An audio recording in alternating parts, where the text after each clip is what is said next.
Let's look back in history. On this day, back in 1981, U.S. President Ronald Reagan signed into law the 185-page Economic Recovery Tax Act. It was a historic package of budget reductions, but it was most notable for cutting the amount that you pay on your income by 25% across the board. The bill, still the largest tax cut as a percent of GDP in the post-Civil War era, not only fundamentally changed tax policy, but it critically reshaped political ideology around taxation for decades to come. While proponents argued the tax cuts helped spur economic growth, opponents complained the cuts overwhelmingly favored wealthy Americans and starved the government of revenue. Now, that is technically true, but look at it this way. The Tax Act Reagan signed initially cut the top rate on unearned income to 50%. But of the 95 million taxpayers who filed that year, the reduction, it applied to just 82,000 of them.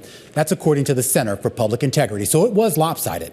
Now, to be fair, though, tax rates 40 years ago were astronomical, as much as 70% on the top end back in 1980. And you add in double-digit inflation that was pushing a lot of Americans into higher tax brackets, even as their real earnings stagnated. So you get where the concern was.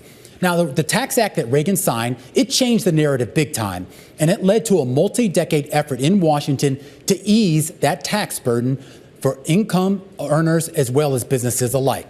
Subsequent cuts over the decades would push the overall top income tax rate down further, with 7 brackets now in effect today, ranging from 10% at minimum and 37% at maximum, a long way from 70%.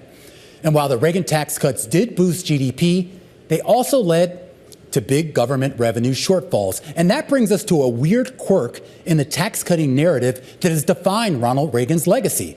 Because of those budgetary issues, Reagan subsequently raised taxes 11 times after 1981, beginning with the Tax Equity and Fiscal Responsibility Act of 1982.